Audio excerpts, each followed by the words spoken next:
ಹೊಸ ವಿಷಯ, ಆಳವಾದ ವಿಷಯ, ರೋಚಕ ವಿಷಯ. ವಾರಾಹಿ ಬಗ್ಗೆ ದಶಮಹಾವಿದ್ಯೆ, ಅದರಲ್ಲಿ ತ್ರಿಪುರ ಸುಂದರಿ ರಹಸ್ಯದಲ್ಲಿ ಈ ವಿಷಯದ ಬಗ್ಗೆ ಬರ್ತದೆ. ಇಲ್ಲಿ ಈ ವಿಷಯ ಬಗ್ಗೆ ಯಾಕೆ ನಾವು ಆಳವಾಗಿ ಇಳಿಬೇಕು ಅಂದರೆ, ಇದ್ರ ಬಗ್ಗೆ ನಮಗೆ ಕೆಲವೊಂದು ಮಿಥ್ಯೆಗಳಿವೆ. ಬ್ರಹ್ಮಾಂಡದಲ್ಲಿ ತುಂಬ ಶಕ್ತಿ ವಿದ್ಯಮಾನದಲ್ಲಿದೆ. ಶಕ್ತಿ ಒಂದೇ, ಆದರೆ ಸ್ವರೂಪ ಬೇರೆ ಬೇರೆ. ಯಾವಾಗ ಆ ಶಕ್ತಿನ ನಾವು ಜಾಗೃತ ಮಾಡ್ತೀವೋ ಆವಾಗ ಆ ಶಕ್ತಿ ಆ ರೂಪದಲ್ಲಿಯೇ ಪ್ರಕಟ ಆಗಿದೆ. ಈ ವಿಷಯದ ಬಗ್ಗೆ ನಾವು ಯಾಕೆ ತಿಳ್ಕೊಳ್ಬೇಕು ಅಂದರೆ, ನಮ್ಮಲ್ಲಿ ಅಜ್ಞಾನ, ಅವಿದ್ಯೆ, ಭ್ರಾಂತಿಗಳಿವೆ, ಕಲ್ಪನೆಗಳು ತುಂಬಿವೆ. ನಾವು ಯಾವುದೇ ವಿಷಯನ, ವ್ಯಕ್ತಿನ, ಸಿದ್ಧಾಂತನ ಅರ್ಥ ಮಾಡ್ಕೋಬೇಕು ಅಂದರೆ ನಾವು ಹೊರಗಡೆಯ ಆವರಣನ ನೋಡ್ತೀವಿ. ಈ ಕಾರಣದಿಂದ ನಮಗೆ ಅವರ ನಿಜವಾದ ಸ್ವಭಾವದ ಪರಿಚಯ ಇಲ್ಲವಾಗ್ತದೆ. ನಾವು ಯಾವುದೇ ಶಕ್ತಿಯ ಬಾಹ್ಯ ರೂಪ ನೋಡಿದಾಗ ಅದು ದಶಮಹಾವಿದ್ಯೆ ಆಗಿರ್ಬೋದು, ನವದುರ್ಗ ಆಗಿರ್ಬೋದು, ಅಥವಾ ಸಪ್ತ ಮಾತೃಕೆಯರಾಗಿರ್ಬೋದು. ಈ ಬಾಹ್ಯ ಸ್ವರೂಪ ನೋಡಿ ನಮ್ಮಲ್ಲಿ ಕೆಲವೊಂದು ಮಿಥ್ಯೆಗಳಿವೆ. ದೇವಿ ಈ ರೀತಿ ಕಾಣ್ತಾ ಇದ್ದಾಳೆ ಅಂದರೆ ದೇವಿ ಶಕ್ತಿ ಇದೇ ರೀತಿ ಇರಬಹುದು. ಎಲ್ಲ ಶಕ್ತಿಯ ಕಾರ್ಯ ಕಲ್ಯಾಣ ಮಾರ್ಗನೇ ಆಗಿದೆ. ನಮ್ಮನ್ನು ಸರಿಯಾದ ದಾರಿಗೆ ನಮ್ಮನ್ನು ಕರ್ಕೊಂಡು ಹೋಗೋದು, ಸದ್ಗುಣಗಳ ಕಡೆ ನಮ್ಮನ್ನು ಕರೆದೊಯ್ಯೋದು. ನಾವು ದೇವಿ ದೇವತೆಗಳನ್ನು ತಂದೆ ತಾಯಿ ಮಾಡ್ಕೊಂಡು ಬಿಟ್ಟಿದ್ದೀವಿ. ದೇವಿ ದೇವತೆಗಳಂದರೆ ಒಂದು ಎಲಿಮೆಂಟ್, ಶಕ್ತಿನೇ. ಅದರ ಸ್ವರೂಪ ಪುಲ್ಲಿಂಗನೂ ಅಲ್ಲ, ಸ್ತ್ರೀಲಿಂಗನೂ ಅಲ್ಲ. ನಾವು ದಶಮಹಾವಿದ್ಯೆಯಲ್ಲಿ ಅದರ ಉಪಾಸನೆ ಮಾಡಿದಾಗ ದೇವತಾ ಪ್ರಾಧಾನ್ಯತೆ ಬರ್ತದೆ. ತ್ರಿಪುರ ಸುಂದರಿ, ವಾರಾಹಿ, ಕಾಳಿ, ನಾರಸಿಂಹ, ಈ ದುರ್ಗಾದೇವಿ. ದುರ್ಗಾ ಸಪ್ತಶತಿಯಲ್ಲಿ ದೇವಿಯ ಉಲ್ಲೇಖ ಇಲ್ಲ. ದೇವಿ ಅಂದರೆ ದೇವಿ ಅಂತ ಹೇಳಿದ್ದಾರೆ. ದೇವಿ ಅಂದರೆ ಭಗವತಿಯ ಊರ್ಜೆನ ನಾವು ಯಾವ ರೀತಿ ಡಿಫೈನ್ ಮಾಡ್ತೀವಿ ಅಂದರೆ ಸ್ತ್ರೀ. ಯಾಕಂದರೆ ತಾಯಿ ನಮ್ಮ ಪಾಲನೆ ಪೋಷಣೆ ಮಾಡ್ತಾಳೆ. ಶಕ್ತಿ ಇಲ್ಲದೆ ಶಿವ ಸಹ ಶವ ಅಂತಾರೆ. ಅಂಥದ್ರಲ್ಲಿ ಮನುಷ್ಯರ ಪರಿಸ್ಥಿತಿ ಏನಾಗ್ಬೋದು. ಹಾಗಾಗಿ ಶಕ್ತಿಯನ್ನು ಮಾತೃ ಸ್ವರೂಪ ಅಂತೀವಿ. ಹಾಗಾಗಿ ಮಾತೃಕ್ಕೆ ಸರ್ವಪ್ರಥಮ ಬರ್ತದೆ. ನಾವು ಶ್ರೀವಿದ್ಯೆ ಮಾಡಿದಾಗ, ಅದರಲ್ಲಿ ವಾರಾಹಿ ತತ್ವದ ಒಳಗೆ ನಾವು ಪ್ರವೇಶ ಮಾಡಿದಾಗ, ಇಲ್ಲಿ ವಾರಾಹಿ ಯಾಕೆ ಸಾಧಕರಿಗೆ ಬೇಕಾಗ್ತದೆ ಅಂದರೆ, ಸಾಧಕ ತನ್ನ ಸಾಧನಾ ಸ್ತರದಲ್ಲಿ ಉಚ್ಚ ಆಯಾಮಕ್ಕೆ ತಲುಪಲು ಆ ಒಂದು ಬಿಂದು ಏನಿದೆ ಅಲ್ಲಿ ತಲುಪಲಿಕ್ಕೆ ಸಾಧಕ ಬೇರೆ ಬೇರೆ ಶಕ್ತಿಯ ಜೊತೆ ಕನೆಕ್ಟ್ ಆಗಬೇಕಾಗ್ತದೆ. ಅದರಲ್ಲಿ ಒಂದು ಶಕ್ತಿ ವಾರಾಹಿ. ಇದು ವಿಷ್ಣುವಿನ ಅವತಾರ ಏನಿದೆ ಅದರ ಜೊತೆ ಕನೆಕ್ಟ್ ಆಗಿದೆ. ಎಲ್ಲಿಯವರೆಗೆ ವಿಷ್ಣು ಅವತಾರ ವಾದನ ಪ್ರಕಟ ಮಾಡಿರಲಿಲ್ವೋ ಅದಕ್ಕಿಂತ ಮುಂಚೆ ವಿಷ್ಣುವಿನ ವಿದ್ಯೆ ಬಗಲಾಮುಖಿ ಆಗಿತ್ತು. ಇದನ್ನು ಬ್ರಹ್ಮಾಸ್ತ್ರ ವಿದ್ಯೆ ಮತ್ತು ಬಗಲಾಮುಖಿ ರಹಸ್ಯದಲ್ಲಿ ಇದನ್ನು ತಿಳಿಸಲಿದ್ದೇನೆ. ವಿಷ್ಣುವಿಗೂ ಸಹ ಈ ಶಕ್ತಿಯ ಬಗ್ಗೆ ಯಾವಾಗ ಅರ್ಥ ಆಯಿತು ಅಂದರೆ, ಯಾವಾಗ ಅವರು ಅವತಾರ ಎತ್ತಿದ್ರು ಅವಾಗೆಲ್ಲ ಶಕ್ತಿಯ ಪ್ರಕಟ ಆಯಿತು. ಕಾಳಿ ಕುಲದಲ್ಲಿ ಏನೆಲ್ಲ ದಶಮಹಾವಿದ್ಯೆ ಇದೆಯೋ, ಅದರಲ್ಲಿ ಏನು ದಾರ್ಶನಿಕ ತತ್ವ ಇದೆಯೋ, ಪಾರ್ವತಿ ಮತ್ತು ಭಗವಂತ ಶಿವನ ನಡುವೆ ಶಿವನ ಜೊತೆ ಕನೆಕ್ಟ್ ಆಗಿದೆ. ಶ್ರೀಕುಲದಲ್ಲಿ ಭಗವತಿ ವಿಷ್ಣುವಿನ ಜೊತೆ ಕನೆಕ್ಟ್ ಆಗಿದೆ. ಅಂದರೆ ಕಾಳಿಕುಲದಲ್ಲಿ ಆಧ್ಯಾತ್ಮಿಕ ಅರ್ಥದಲ್ಲಿ ಕಾಳಿಕುಲನ ಅರ್ಥ ಮಾಡ್ಕೊಳ್ಳೋದಾದರೆ ಅದು ಜಾಗೃತ ಅವಸ್ಥೆಯ ಮೊದಲಿನ ಅವಸ್ಥೆ. ಶ್ರೀ ಏನಿದೆ ಅದು ಪ್ರಕಾಶದ ನಂತರ ಅವತಾರ ಆಗಿದ್ದು. ಶ್ರೀಕುಲದಲ್ಲಿ ಏನು ವಿದ್ಯೆ ಬರ್ತದೆ ಅದರಲ್ಲಿ ಮುಖ್ಯವಾದದ್ದು ವಾರಾಹಿ ವಿದ್ಯೆ.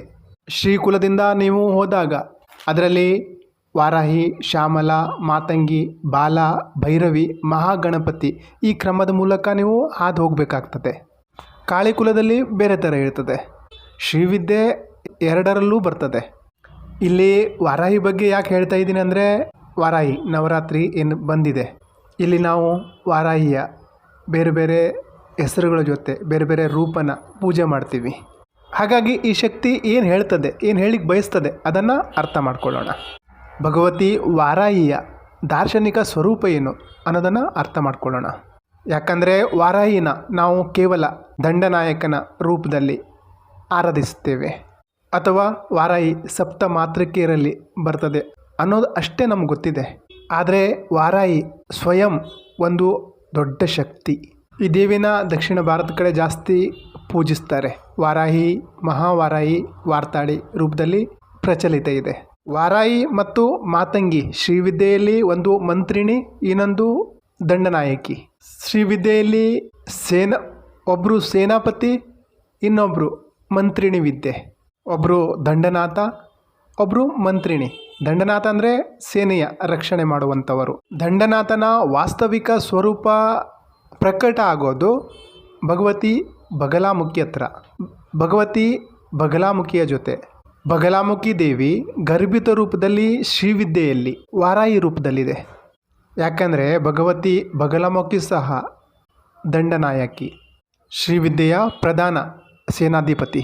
ಭಗವತಿ ಬಗಲಾಮುಖಿಯ ಸ್ವರೂಪನ ನಾವು ನೋಡ್ಲಿಕ್ಕೆ ಹೋದರೆ ಅದು ನಿರೀಕ್ಷಣದ ಶಕ್ತಿ ಮತ್ತು ನಿರ್ಣಯದ ಶಕ್ತಿ. ಭಗವತಿ ವಾರಾಹಿಯ ಆವಿರ್ಭಾವ ಏನು ಭಗವಂತ ವಿಷ್ಣುವಿನ ಒಳಗೆ ಏನು ವರಾಹ ಅವತಾರ ಏನು ಆಯಿತು, ಭೂದೇವಿಯನ್ನು ಸಮುದ್ರದ ಆಳದಿಂದ ರಕ್ಷಿಸಲಿಕ್ಕೆ ಹಿರಣ್ಯಾಕ್ಷನ ಸಂಹಾರ ಏನಾಯಿತು, ಇದು ಪ್ರಸಿದ್ಧ ಕತೆ. ವಿಷ್ಣುವಿನ ಶರೀರದ ಶಕ್ತಿಯಿಂದನೇ ಒಂದು ಅಂಶದ ಪ್ರಾಕಟ್ಯ ಆಯಿತು. ಆ ಶಕ್ತಿಯ ಹೆಸರೇ ವಾರಾಹಿ. ಅದು ವಾರಾಹಿ ಅವತಾರದ ಜೊತೆ ಕನೆಕ್ಟ್ ಆಗಿದೆ. ಅದು ವರಾಹ ಅವತಾರ ಜೊತೆ ಕನೆಕ್ಟ್ ಆಗಿದೆ. ಅಂದರೆ ಭಗವತಿಯ ಬ್ರಾಹ್ಮಣಿ ಆಗಿರ್ಬೋದು, ಇಂದ್ರಾಣಿ ಆಗಿರ್ಬೋದು, ನಾರಸಿಂಹಿಣಿ, ವೈಷ್ಣವಿ, ವಾರಾಹಿ, ಈ ಸಪ್ತ ಮಾತೃಕೆಯ ಒಳಗೆ ಅಥವಾ ಖಡ್ಗಮಾಲದ ಒಳಗೆ ಏನು ದೇವಿ ಬರ್ತಾರೆ, ಖಡ್ಗಮಾಲದ ಒಳಗೆ ಇದನ್ನು ದೇವಿ ಖಡ್ಗಮಾಲ ರಹಸ್ಯದಲ್ಲಿ ಹೇಳ್ತೀನಿ. ಅಂದರೆ ನಾವು ಪೂರ್ಣ ರೂಪದಲ್ಲಿ ವಾರಾಹಿ ದೇವಿಯನ್ನು ಅರ್ಥ ಮಾಡ್ಕೊಳ್ಳೋದಾದರೆ, ವಾರಾಹಿ ವಿದ್ಯೆಯನ್ನು ಅರ್ಥ ಮಾಡ್ಕೊಳ್ಳೋದಾದರೆ, ನಾವು ಮೊಟ್ಟ ಮೊದಲು ವಾರಾಹಿ ಯಾವ ತತ್ವದಿಂದ ನಡೀತದೆ ಆ ತತ್ವವನ್ನು ಮೊದಲು ಅರ್ಥ ಮಾಡ್ಕೊಳ್ಬೇಕಾಗ್ತದೆ. ವಾರಾಹಿಯ ಮುಖ್ಯ ತತ್ವ ಸೇನೆಯ ಪ್ರತಿನಿಧಿತ್ವನ ಮಾಡುವಂಥದ್ದು. ಚಕ್ರದ ಬಾಹ್ಯ ಆವರಣನ, ಇಡೀ ಚಕ್ರದ ರಕ್ಷಣೆ ಮಾಡಲಿಕ್ಕೆ ದಂಡನಾಯಕಿಯ ರೂಪದಲ್ಲಿ ಇರುವಂಥವಳೆ ಭಗವತಿ ವಾರಾಹಿ. ಇಡೀ ಚಕ್ರದ ರಕ್ಷಣೆ ಮಾಡುವ ದಂಡನಾಯಕಿಯ ರೂಪದಲ್ಲಿ ಇರುವಂಥವಳೆ ಭಗವತಿ ವಾರಾಹಿ ದೇವಿ. ವಾರಾಹಿ ದೇವಿಯ ಗೂಢಾರ್ಥವನ್ನು ಅರ್ಥ ಮಾಡ್ಕೊಳ್ಳೋದಾದರೆ, ಮುಖ ಏನಿದೆ ವರಾಹ ರೂಪದಲ್ಲಿದೆ, ಶರೀರ ಏನಿದೆ ದೇವಿಯ ದಿವ್ಯ ರೂಪದಲ್ಲಿದೆ.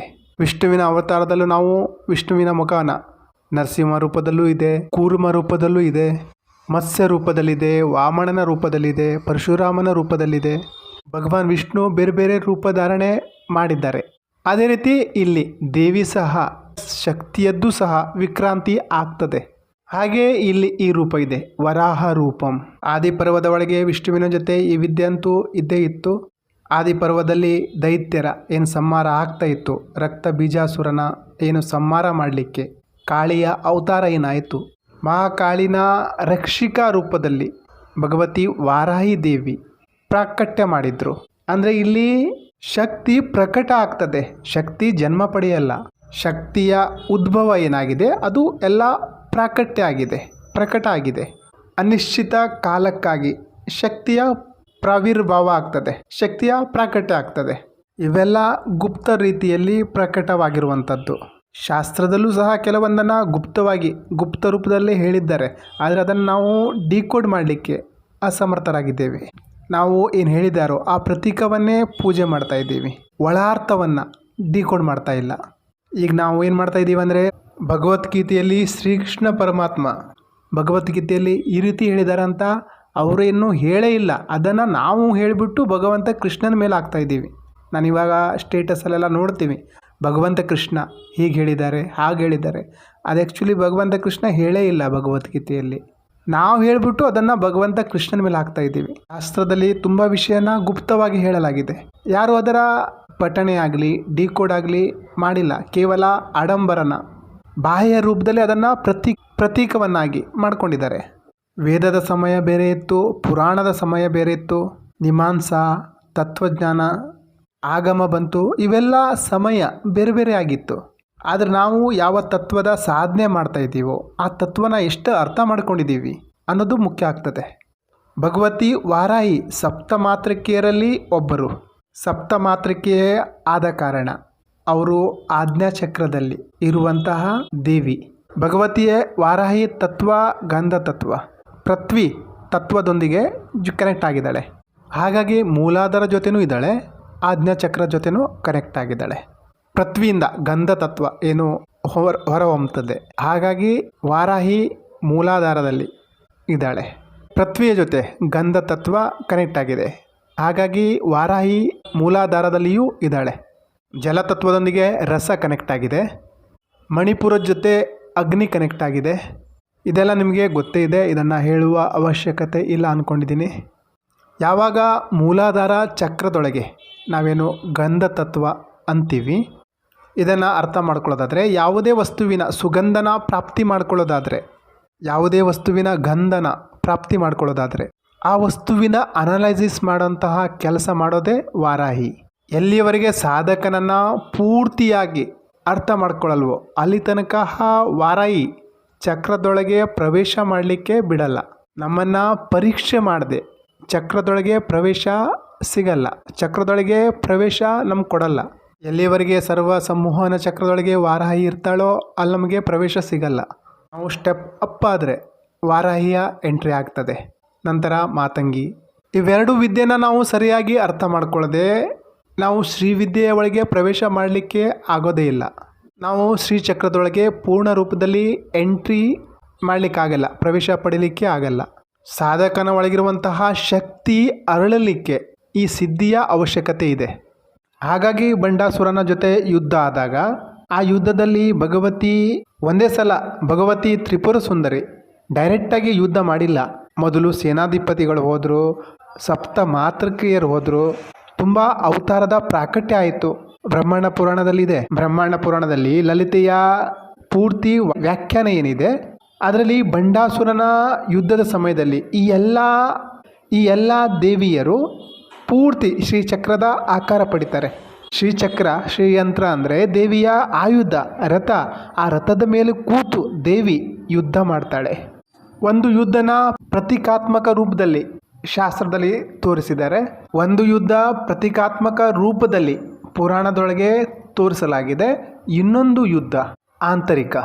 ನಾವಿಲ್ಲಿ ಆಂತರಿಕ ಯುದ್ಧದಲ್ಲಿ ನಾವು ಅರ್ಥ ಮಾಡ್ಕೊಳ್ಬೇಕಾಗಿರುವಂಥದ್ದು ಶ್ರೀವಿದ್ಯೆಯಲ್ಲಿ, ಲಲಿತಾ ತ್ರಿಪುರ ಸುಂದರಿಯ ವಿದ್ಯೆಯಲ್ಲಿ ಅಥವಾ ಯಾವುದೇ ವಿದ್ಯೆಯಲ್ಲಿ ವಾರಾಹಿಯ ತತ್ವ ಏನು, ಭಗವತಿಯ ಕೈಯೊಳಗೆ ಏನು ಆಯುಧ ಇದೆ, ಖಡ್ಗ ಆಗಿರ್ಬೋದು, ಪಾಶ ಆಗಿರ್ಬೋದು, ಅಂಕುರ ಆಗಿರ್ಬೋದು, ಏನು ಆಯುಧ ಇದೆ, ವಾರಾಹಿ ದೇವಿ ಹತ್ರ ಏನು ಆಯುಧ ಇದೆ, ಅದರ ಮೂಲ ಸಿಸ್ಟಮ್ ನಮ್ಮ ಮೂಲಾಧಾರ ಚಕ್ರದ ಜೊತೆಗಿದೆ.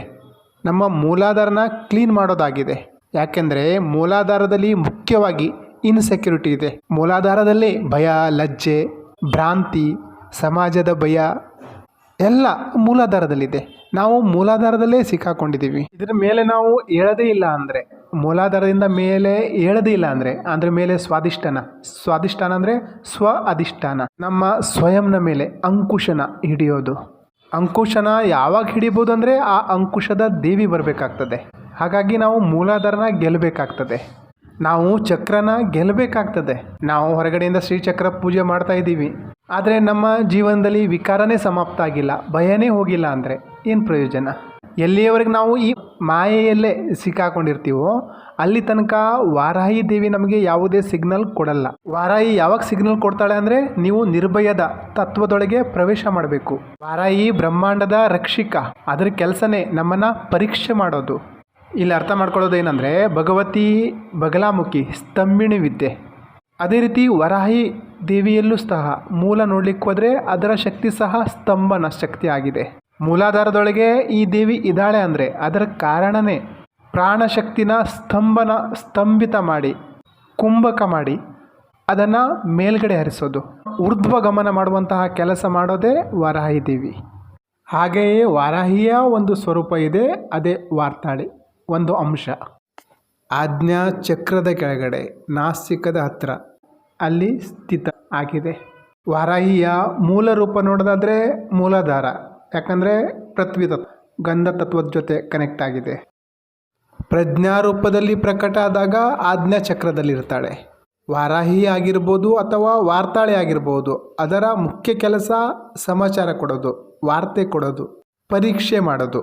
ನಾವು ಈ ಸಾಧನೆಗೆ ಹೋದಾಗ ನಮ್ಮಲ್ಲಿ ಅಂಧಕಾರ ಇರಬಾರ್ದು, ಇಲ್ಲಾಂದರೆ ನಾವು ವಾರಾಹಿ ದೇವಿನ ಸಿದ್ಧ ಮಾಡ್ಕೊಳ್ಳಿಕ್ಕೆ ಆಗಲ್ಲ. ನಮ್ಮಲ್ಲಿ ಪೊಕ್ಕಲ್ತನ ಇದೆ, ಭಯಭೀತರಾಗಿದ್ದೀವಿ ಅಂದರೆ ವಾರಾಹಿ ಸಿದ್ಧ ಆಗಲ್ಲ.